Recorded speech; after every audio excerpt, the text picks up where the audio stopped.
Hello, everybody. I'm CJ Miller. I'm in my apartment in downtown Shreveport, Louisiana. Across the Red River is beautiful Bossier City, Louisiana.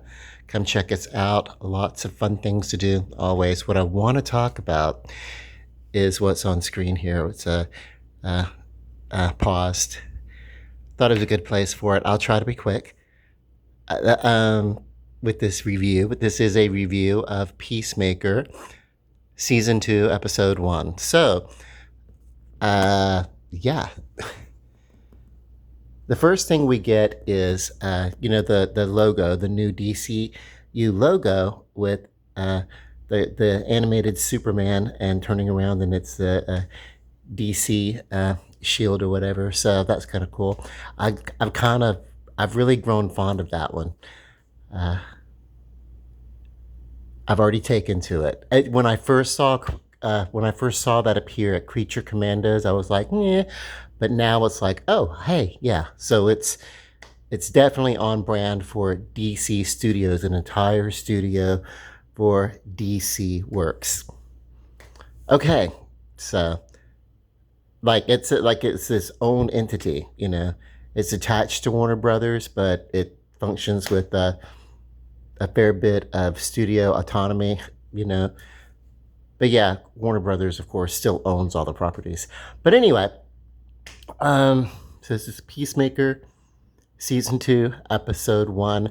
There's going to be some mild spoilers, nothing that's not out there already, and nothing that it's not in the promo clips or anything like that. But right from the recap, this is a recap of last season, what they actually come out and they say previously in the DCU. What the previous season was part of what fandom called the DCEU, and so this is kind of a streamline. This is the first thing that really kind of really overtly does any retconning. Everything else previously, the Superman movie could easily have been a startup of its own thing, not a continuation, not a reboot or anything like that, because it was so different than the Zack Snyder Man of Steel. So that's fine. But this is an actual continuity coming forward from the past season, and this is the one that really answers a lot of questions. We got in Creature Commandos. Why is there Creature Commandos? What has happened since Amanda Waller can't do the Suicide Squad or Task Force X anymore? Well, she can't use humans. She can use non-humans, monsters, So, Creature Commandos, the animated, but that was about it. That's all the explanation that we really got. This one, first, and then Superman, vastly different. There was a mention of Belle Reeve. We got Rick Flag, who had been in the Creature Commandos as a featuring character, and kind of featured as kind of a good guy in Creature Commandos. I got a feeling things are going to go a little, off here. He's not just gunning for Peacemaker in this first episode. He is watching him.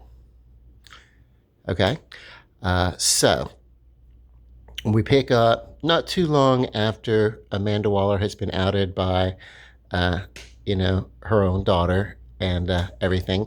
So this group of heroes, they're sort of disbanded.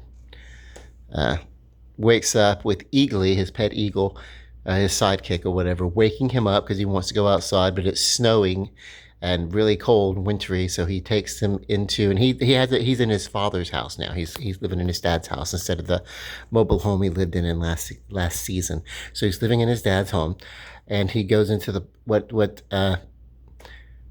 we now know is a pocket dimension. It was an expandable something space or whatever. We now know it is a pocket dimension, and he goes in, lets the eagle fly around.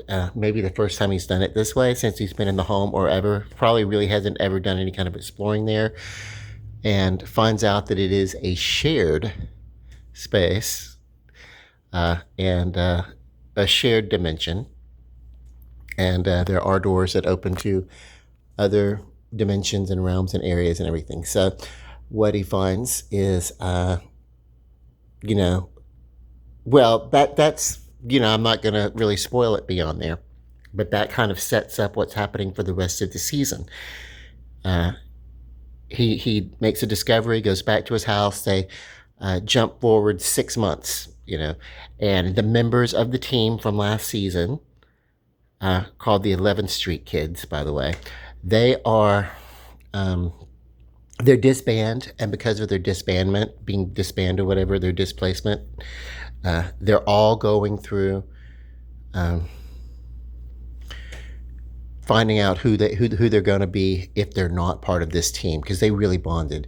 They talk about how they really saved the world in the last season from an alien invasion, and now this, So, there's a lot of that set up. This is not, see all these children? This is not a program you want to take your children to.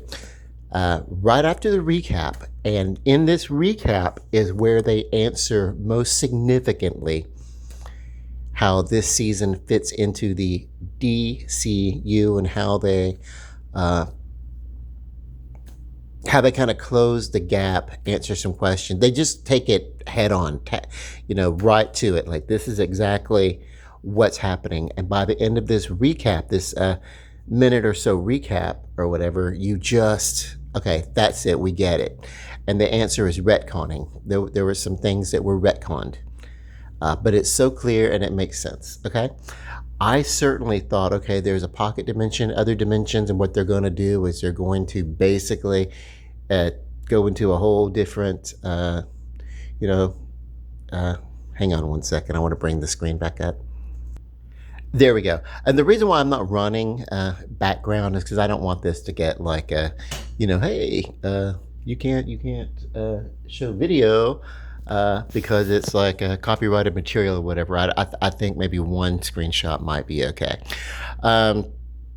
Okay, so yeah, in the very early retcon, they explain what's up. They okay, this is the DCU, and not the Snyderverse, not any of the movies that happened in that time, and this is what's up, and I really thought the way they were going to be doing that was going to be saying, oh, that happened in a whole nother dimension. No, this appears to be an actual continuation of the exact same universe that happened in the DCEU, what fans called the DCEU. It was never officially that, by the way, but that's just what fans gave it, and that's what it became known as, that the films that started, those 15 or 16 films or whatever that started around the Man of Steel and kind of really branched off from there. That's not the first time that rebooted and everything, because technically the Green Lantern movie, technically that was meant to be the first DC EU movie. That was meant to spin off what became Man of Steel and everything, but like, by basically having, like, it was going to be in the final the post-credit scenes or something like that, but that where that connection was going to be explained, and moving forward. But they decided not to do that when they finished that Green Lantern movie. It wasn't a great movie. We all know that. I don't mind it. I think it is a very child friendly movie. That particular Green Lantern, and as I'm not going to say necessarily small child friendly, but because there's some language that maybe you didn't want your small children to hear uh, their hero using in the Superman movie, but that was pretty much your a family friendly movie, even if it's not okay for like small children. So like parents will figure that stuff out. I'm not telling people how to raise their children. Smaller children, I would probably not have them watch uh, any of these. They'd probably still be watching the Super Friends, that kind of stuff. Even some of those got a little dark when they rebranded to the Superpowers in the 1980s. But anyway, um, after the recap, which really it kind of sets you right where you need to be to continue forward, uh, even with some retconning, and you'll see what I mean. It's front and center. One of the characters references, instead of Justice League as they did in the first season, shot for shot, basically retconned to referencing the Justice Gang. That's your little hint, you know. Check it out. It's good. After the credits, and the dance was better last season. The music was better, and the opening credit dances they do and everything like that. I liked the first season better than the second season. It's just a a comparable thing. But there's also going to be a ton of characters in here. Uh, According to the dancing that tells you the cast and everything like that. So it's set to be bigger. Um, you get into the main uh, the main part of the thing, and like I said, the characters are blah blah blah, and he discovers that that expanded space where his father was making all of his helmets, is a shared space. There's about 99 doors in that shared space. Promotional things have said. It's not been revealed in this season, so that in this season yet, in that this episode, but it will be. But that's in the trailers that follow it.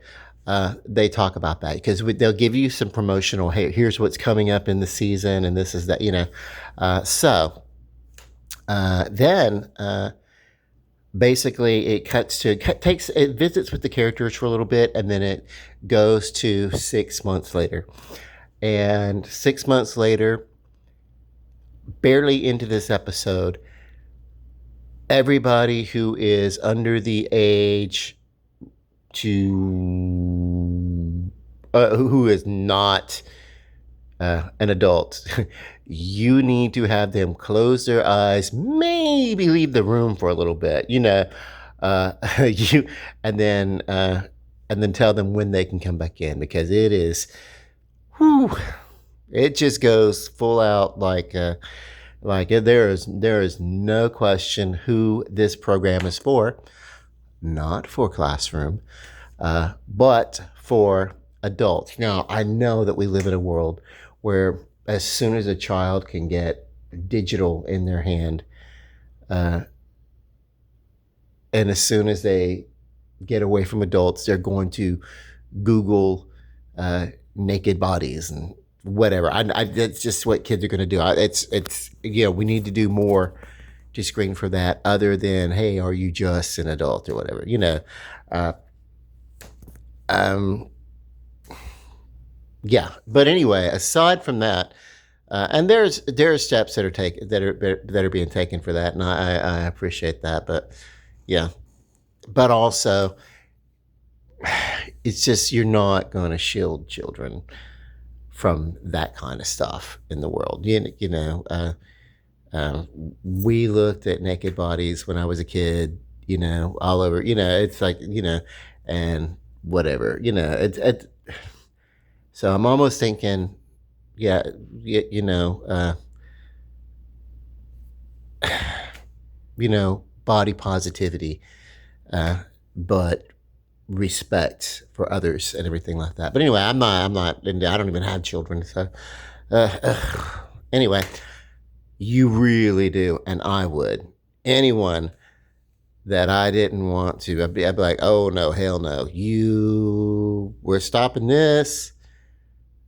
You're leaving. And then this is one of these things you want to watch before you let your children watch it. How about that? You screen this before, like sit up at night or whatever. You watch this first before you let them watch it. And if they have to go to school the next day and hear all the spoilers and everything, and then before they get to watch it when they come back, whatever whatever. Okay, but that's basically what this first episode does, is kind of set us up to what's going on moving into the future. There hasn't even been, at this point, a villain mentioned or introduced, or a mission other than Economos. John Economos, one of the 11th Street kids, is now working for James Flagg Sr.'s operation.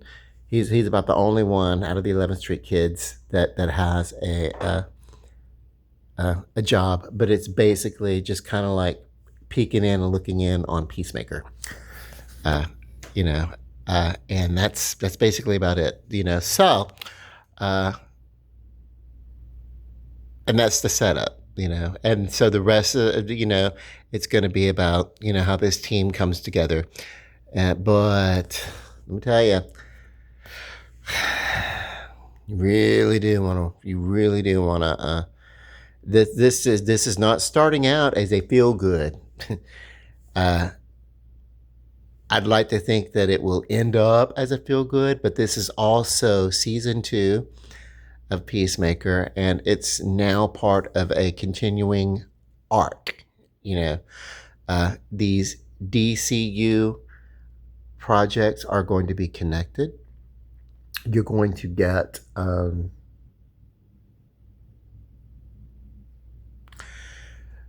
get some trailers that talk about games. Peacemaker has a game that basically is going to connect into this, which is kind of cool. So, because it's like there's a narrative, but it's going across all sorts of media. We have the Superman. Well, there's a prequel to the Superman, a novella that kind of sets up what happens before the Superman movie. I have not yet ordered that. I want to. I shall. I'm going to come back for a moment, do my closing. All right, so my screen timed out. And as I want to come back and close for this review, so it's kind of cool. I want to see that. I want to get the Superman novella. I didn't want to read it before the movie, but I did see the movie as soon as I could. This I didn't get to watch the day that it opened. We had a power outage here. And then by the time the power outage was resolved, I had to leave and go take care of some personal items. So I didn't get to see this until,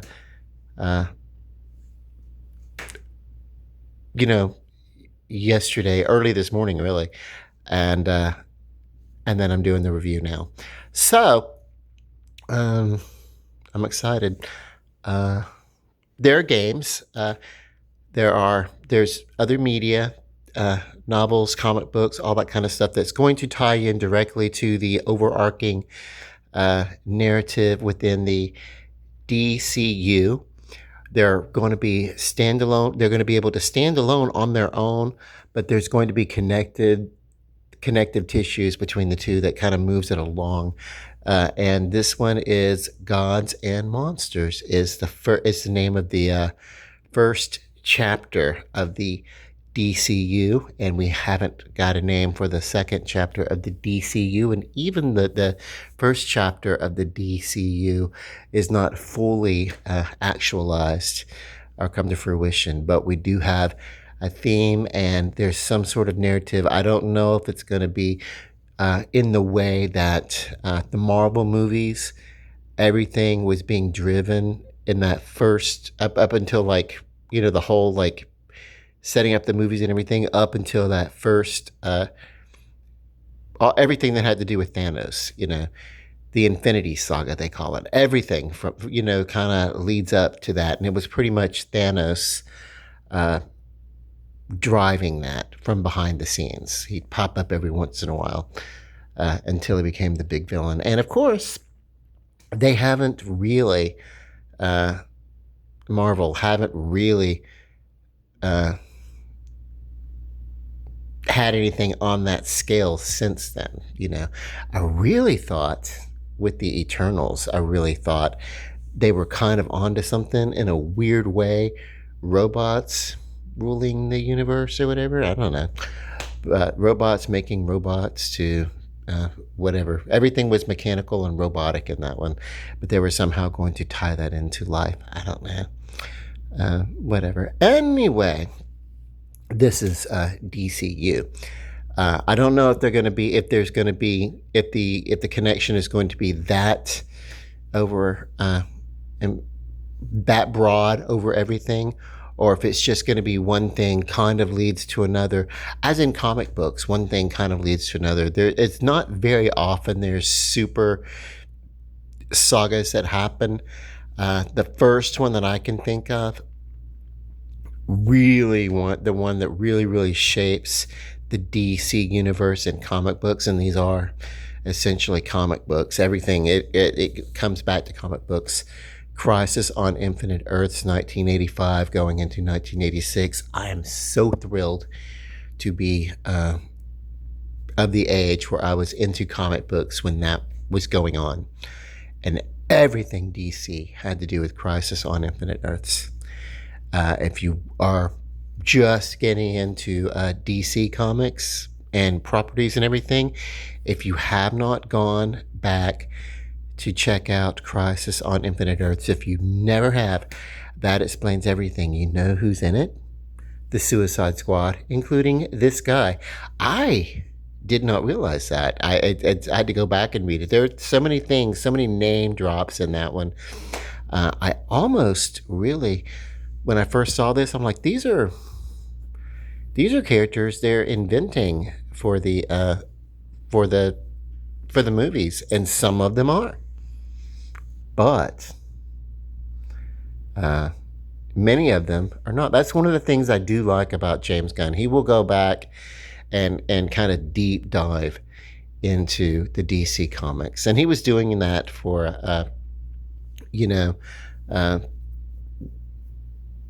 some of the Star-Lord and the Guardians of the Galaxy kind of stuff. His work over there, he was doing some of that too. But yeah, I have not quite forgiven James Gunn for Brightburn.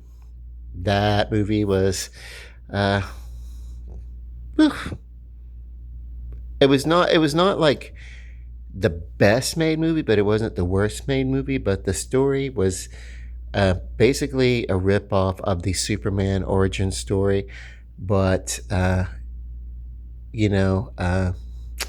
what happens is the person, the Superman character, the Superboy, the person who comes to that planet in the small town and everything in Brightburn, is revealed to him through hearing voices and getting messages that he is to conquer the planet, that he is the invader, he is to conquer the planet and dominate. And if that sounds familiar, that is what Kal-El's parents tell Clark in Superman, the movie Superman, of the James Gunn movie, that we think that it's all positive and love and good and everything, but there's a big part of the message missing or whatever. So then, of course, we're told by everybody behind the scenes, we're led to believe that message that tells Kal-El he's supposed to breed as many wives and everything. He's supposed to do as much of that as possible, and then rule over the world.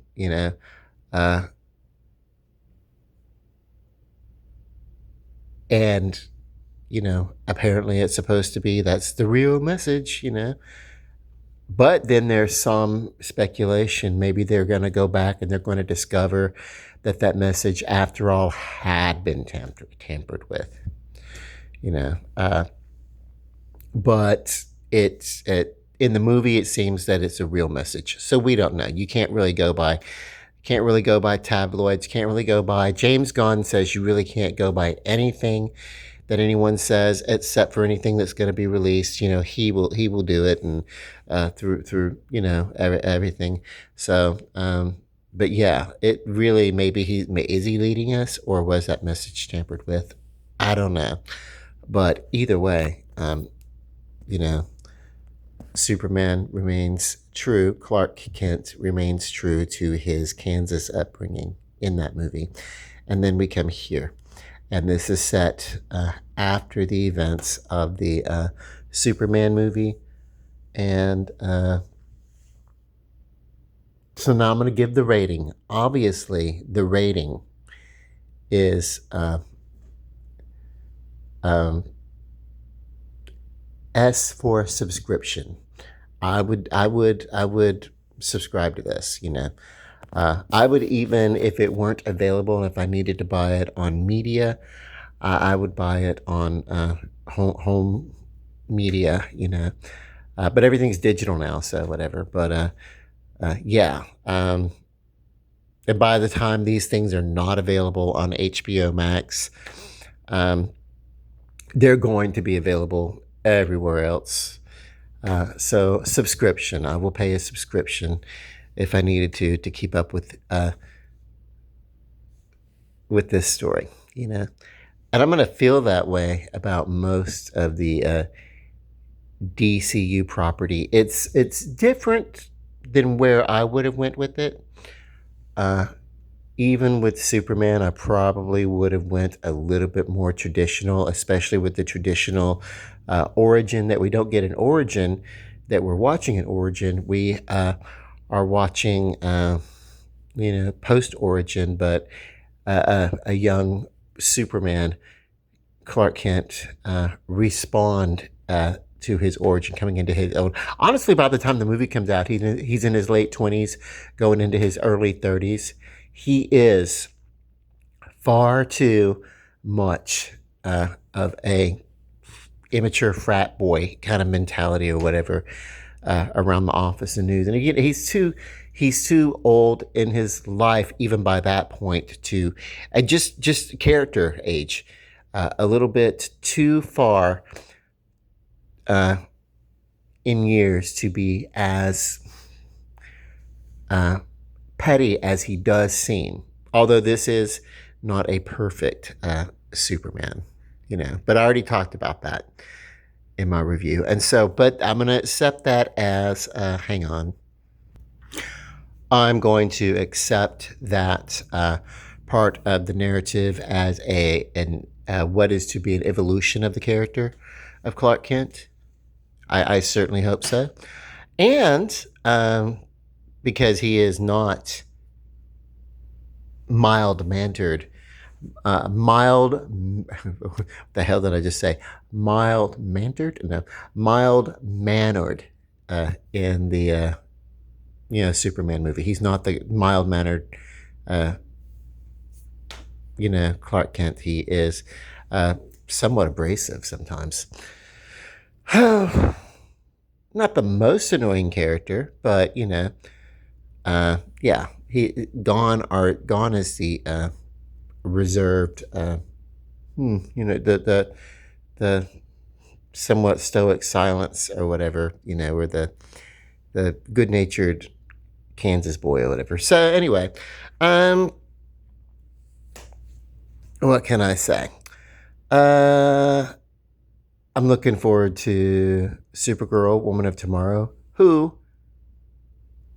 in the interaction that they had at the end of Superman, Kara Zor-El acted almost like, Clark Kent, so whatever.